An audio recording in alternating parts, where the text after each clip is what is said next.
Bonjour à tous et bienvenue dans la Bresse sportive. Vendredi, au stade Charles Konan-Banny, la sélection féminine U17 de Côte d'Ivoire s'est inclinée 2-1 face à la Sierra Leone le 17 avril lors du match retour du premier tour qualificatif au mondial. Accroché 0 partout le samedi 11 avril dernier lors du match aller, les joueuses de Mathieu Esposito n'ont pas réussi à renverser la tendance. Malgré les belles intentions, le manque de réalisme a coûté cher aux Ivoiriennes. Résultat, la Côte d'Ivoire quitte la compétition et voit s'envoler ses espoirs de participer à la Coupe du Monde de leur catégorie pour une deuxième fois. Rien ne semble arrêter la SEC Mimosa, si proche de son 30e trophée. Les jaunes et noirs ont une nouvelle fois imposé leur rythme en inscrivant leur 6e victoire consécutive contre le Racing Club d'Abidjan à Yamoussoukro. L'unique but de la rencontre est l'œuvre de Serge Niaouré, inscrit à la 88e minute de jeu. Grâce à cette victoire, les Mimosas creusent l'écart en tête avec désormais 55 points, soit 10 points d'écart sur le dauphin, le FC San Pedro. Dans les autres rencontres, la bataille fait rage. Boaké FC a remporté 3 précieux points dans la lutte au maintien contre la FAT de Buza 1, même score pour Iska contre US Chologo. Le CO Korogo et FC San Pedro se sont séparés sur un score nul,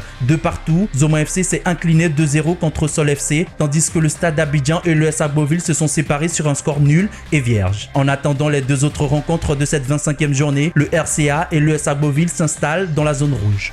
L'Africa Sport d'Abidjan ne retrouvera pas la Ligue 1 la saison prochaine. Le nul concédé face à l'US Bingerville dimanche 19 avril 2026 au complexe sportif de Bingerville, combiné à la victoire de Yamoussoukro FC contre Issiawazi 2-1, a définitivement scellé le sort des Aiglons.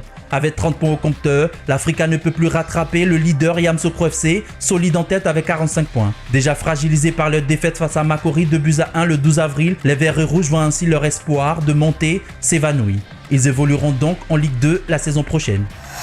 Fin de parcours pour le CO d'R4 en Ligue des Champions dames. Les championnes de Côte d'Ivoire se sont lourdement inclinées 3-7-0 en 8e de finale face au FC Carthage dimanche 19 avril au Caire. Déjà en difficulté lors de la phase de groupe avec 3 défaites consécutives, les Ivoiriens n'ont pas réussi à inverser la tendance lors des 8e. Le CO d'R4 poursuivra désormais la compétition dans les matchs de classement face au club nigérien de Vipers et partenaires.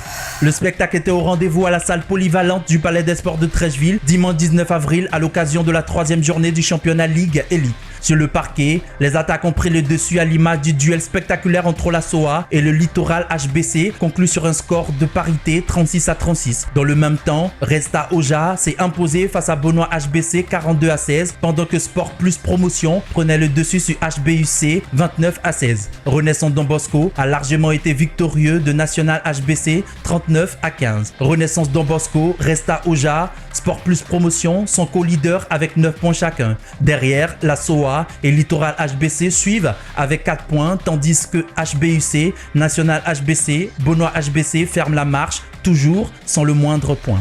La Côte d'Ivoire a remporté l'édition 2026 des championnats d'Afrique de Scrabble francophone, tenue du 9 au 17 avril à Ouagadougou. Avec 6 médailles dont 3 en or et 3 en argent, la sélection s'est même adjugée les 2 premières places de l'épreuve classique. Une nouvelle performance qui confirme la suprématie de la Côte d'Ivoire au Scrabble francophone, elle qui décroche un 5e titre consécutif après ceux de 2022, 2023, 2024 et 2025. A noter que 12 pays africains ont pris part à cette compétition qui est organisée en terre burkinabé.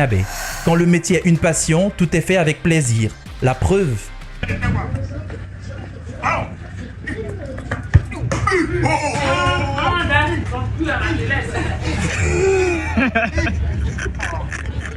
Bon début de semaine dans la bonne humeur.